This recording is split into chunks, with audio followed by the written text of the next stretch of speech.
6 de la tarde, 39 minutos. Recordamos entonces la frase del poeta chileno Pablo Neruda, hablando de 100 años de soledad. Es la mejor novela que se ha escrito en castellano después del Quijote. Con tan calificado concepto, pues se ha dicho todo. El libro no solo es la opus magnum de Gabriel García Márquez, sino que se constituye en un hito de Latinoamérica, como uno de los libros que más traducciones tiene, 30 aproximadamente a diferentes idiomas, y que ha logrado las mayores ventas, convirtiéndose en un verdadero bestseller. Tenemos ya, Giovanni, imágenes de streaming de lo que ocurre a esta hora en el Palacio de Bellas Artes en México, vía streaming.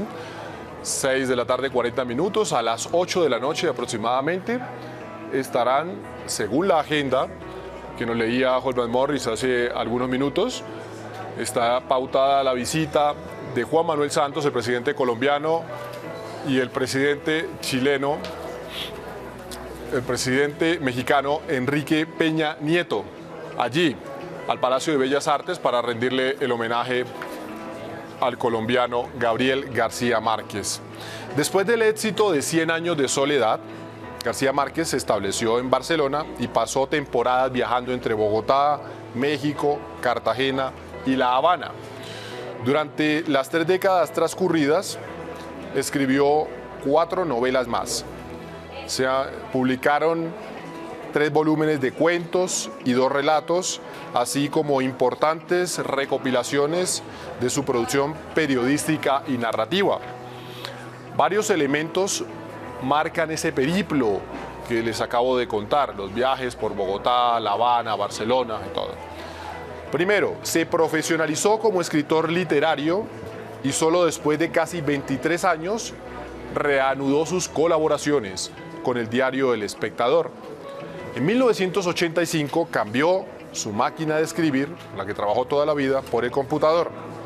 Su esposa Mercedes Barcha siempre colocó un ramo de rosas amarillas en su mesa de trabajo.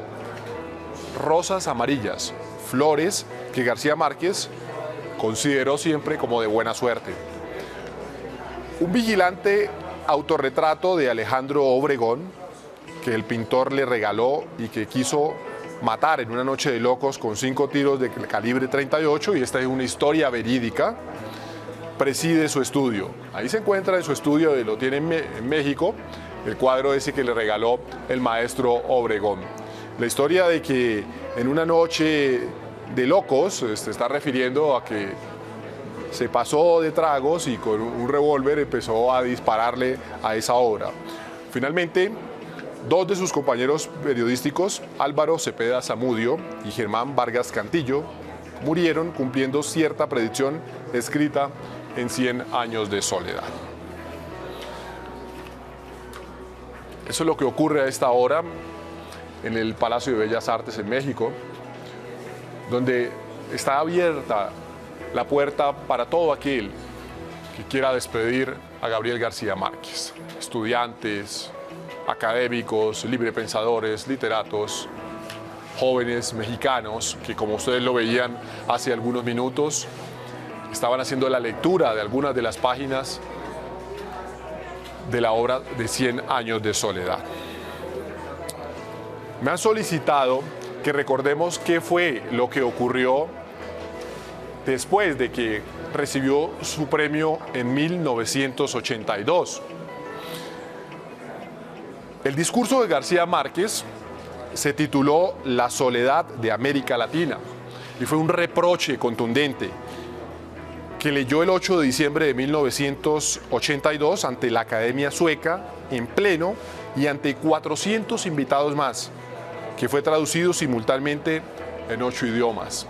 Vestido con su traje blanco, el liqui liqui de lino, intentó romper los moldes o frases gastadas con los que tradicionalmente Europa, el viejo continente, se ha referido a Latinoamérica, y denunció Gabriel García Márquez allí en ese escenario la falta de atención de las superpotencias por el continente. Dio a entender cómo los europeos se han equivocado en esa posición frente a las Américas y se han quedado solo con la carga de maravilla y magia que se ha asociado siempre, con la que se ha asociado siempre a esta parte del mundo, al nuevo continente. Gabriel García Márquez en ese entonces sugirió cambiar ese punto de vista mediante la creación de una nueva y gran utopía, la vida, que es a su vez la respuesta de Latinoamérica a su propia trayectoria de muerte. El discurso es una auténtica pieza literaria, no lo digo yo, lo dicen los expertos, de gran estilo y de hondo contenido americanista, una hermosa manifestación de personalidad nacionalista, de fe en los destinos del continente y de sus pueblos. Confirmó asimismo su compromiso con Latinoamérica, convencido desde siempre de que el subdesarrollo total, integral, afecta a todos los elementos de la vida. Por lo tanto, los escritores de esta parte del mundo, de Latinoamérica, deben estar comprometidos con la realidad social y total. Con motivo de la entrega del Nobel, el gobierno colombiano, presidido por Belisario Betancur en ese entonces, programó una vistosa presentación folclórica en Estocolmo. Además, adelantó una emisión de sellos con la efigie de García Márquez dibujada por el pintor Juan Antonio Roda, con diseño de Dickens Castro y texto de Guillermo Angulo, a propósito de la cual el Nobel colombiano expresó: el sueño de mi vida es que esta estampilla solo lleve cartas de amor.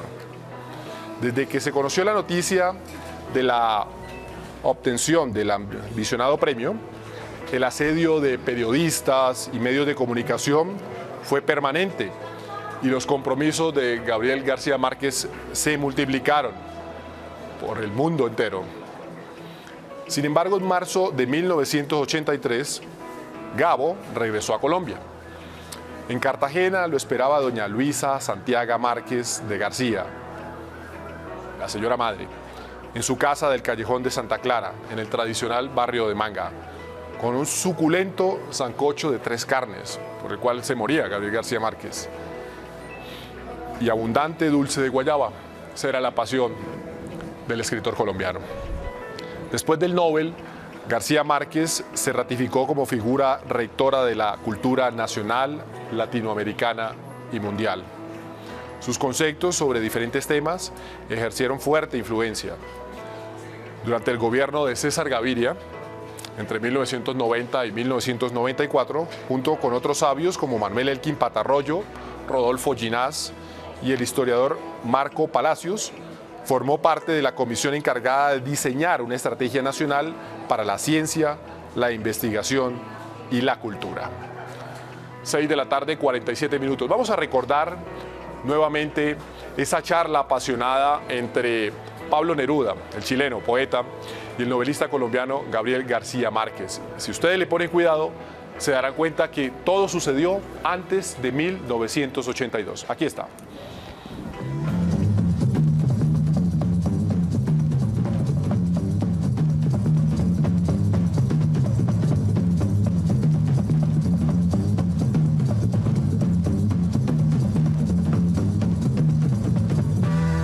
El extraordinario escritor colombiano Gabriel García Márquez dice que si tuviera que volver a alguna de sus antiguas actividades, sería al periodismo.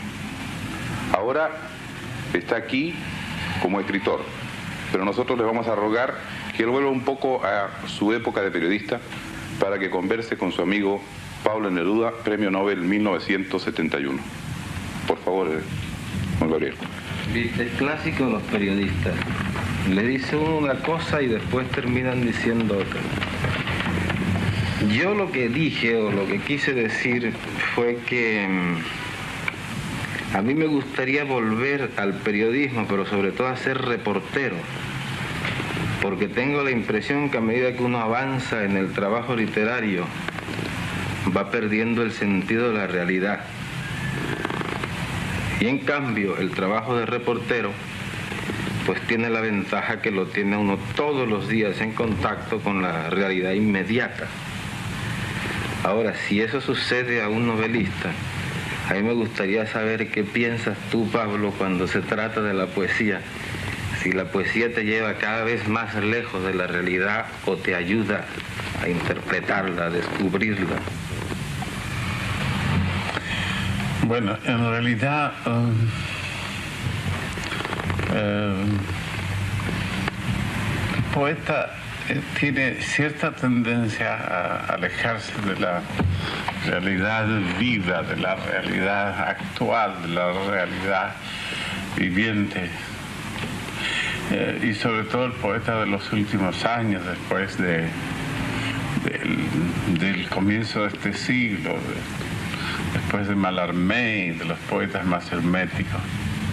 Pero yo he envidiado, personalmente, la condición del novelista que tiene, de alguna manera o de otra, ese acceso directo al relato, a contar cosas que se ha abandonado en la poesía, que era una fuente de poesía cuando la poesía se llamaba, ya nunca más ha vuelto a tener ese apellido, poesía épica. Yo he tenido cierta tendencia a la poesía épica y he tenido siempre envidia de los novelistas que cuentan tantas cosas. Y si en algún escritor, y espero que me perdone todo el mundo y tú mismo de que estés aquí presente, se reúnen esa indagación o sumersión en la realidad viva y en la realidad mágica, uno de los novelistas que da el ejemplo en eso es Gabriel García Márquez, con quien estoy hablando en este momento.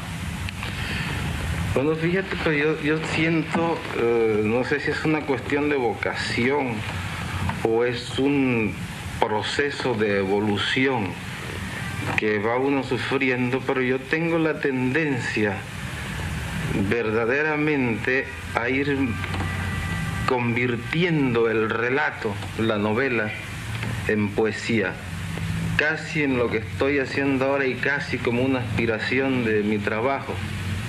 Es el de encontrar más bien soluciones poéticas que soluciones narrativas. Ahora lo que no sé es a dónde nos va a conducir toda esta conversación, porque es absolutamente falsa y hecha para la televisión, ¿verdad?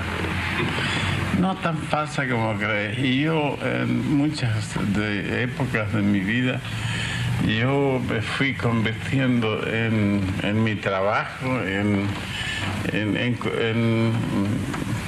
todo lo contrario, en buscar el modo de contar algo, de contar cuentos.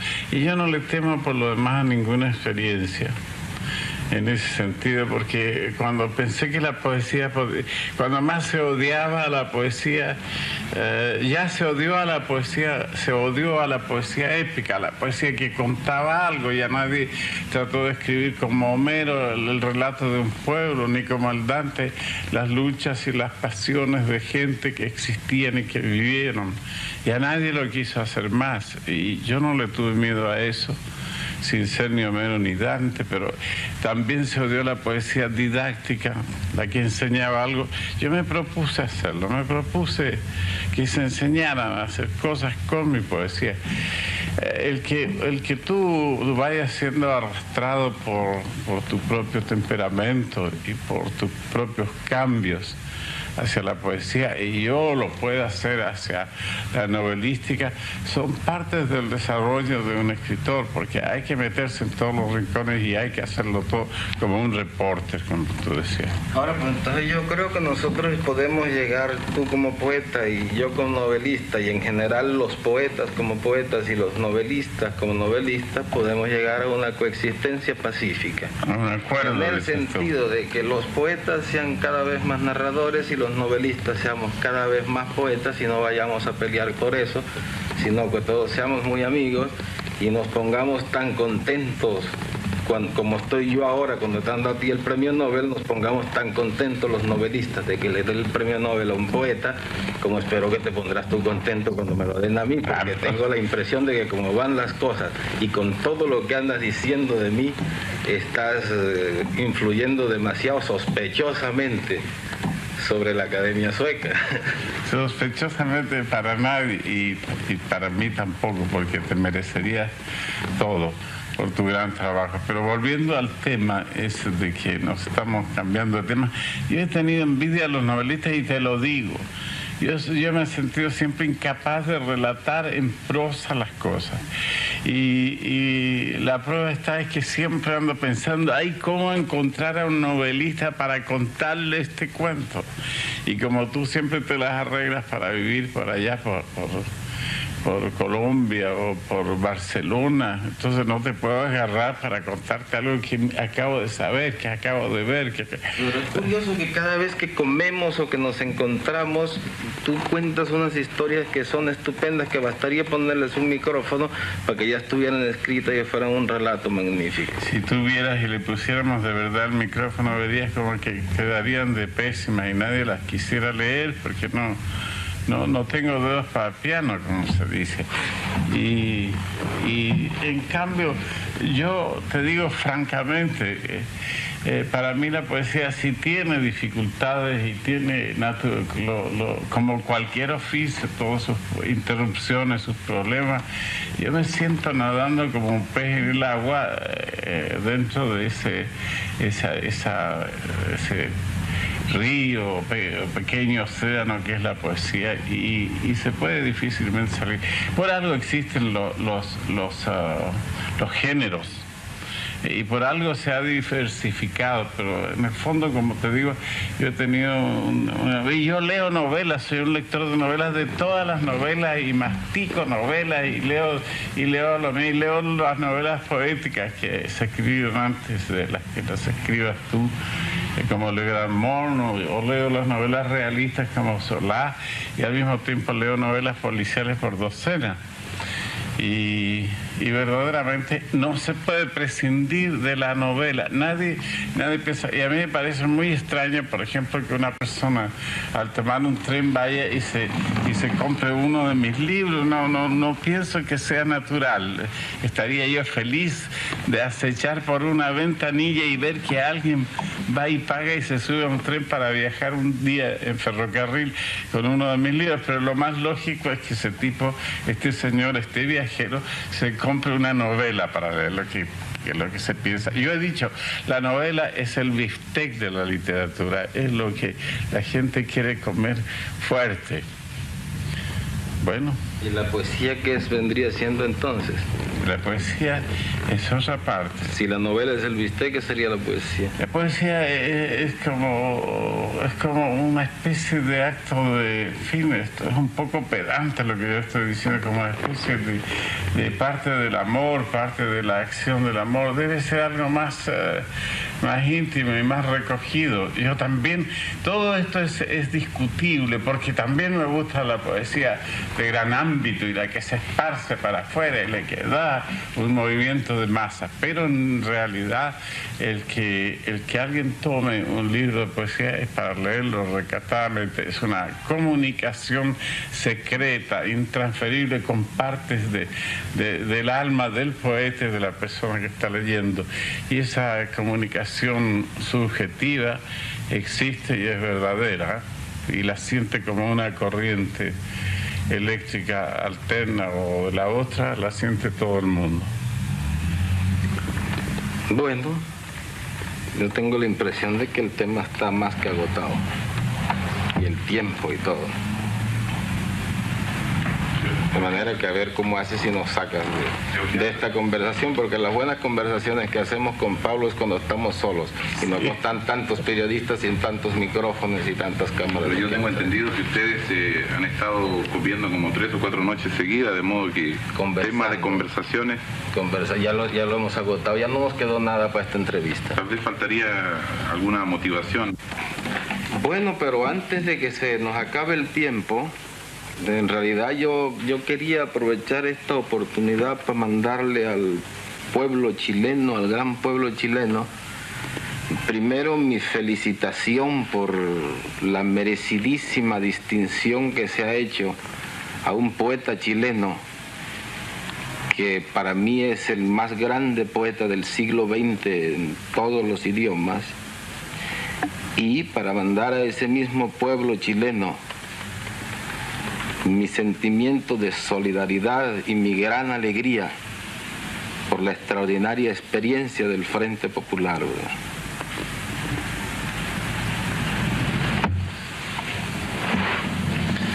Bueno, Gabriel, déjame agradecerte. Vuelvo a tomar mis funciones de embajador. Ese saludo a Chile y tu cariñosa referencia hacia mí. Pero yo pondría en orden inverso las cosas. Para mí, yo felicitaría a mi país, primero por su gran acción y su decisión para transformar una parte de nuestro continente, para transformar, dar justicia, dignidad a mi país, a mi patria, a mi pueblo. Bueno, yo creo que estamos terminando y como primicia para los chilenos que me escuchan, quiero hacer hablar también a un nuevo personaje. No solo tú y yo debemos conversar aquí, sino que voy a presentar a la última fiera que traigo del África. Un león auténtico, y le preguntaremos algo. ¿Qué piensas de estos dos tíos que acaban de hablar tanto, de estos dos señores? Se ha quedado callado. Ha sido más sabio. Es un silencio muy expresivo. Ha sido más sabio que nosotros. Señores televidentes, ustedes han tenido la privilegiada oportunidad de ver juntos a dos figuras importantísimas de la literatura, no solo latinoamericana, sino mundial. El escritor Gabriel García Márquez fue uno de los invitados especiales en la comida en que nuestro poeta Pablo Neruda festejó ese premio que era tan esperado por todos los chilenos. Esta oportunidad que han tenido ustedes constituye un documento para los que aman la literatura, no solo en nuestro continente, sino en todo el mundo. Muchas gracias.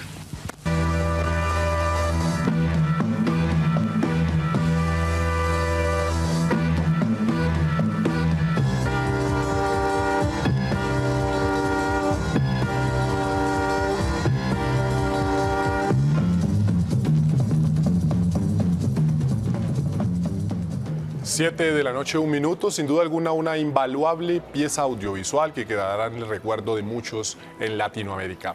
Vamos a unos mensajes obligatorios y ya regresamos aquí en este homenaje a Gabriel García Márquez.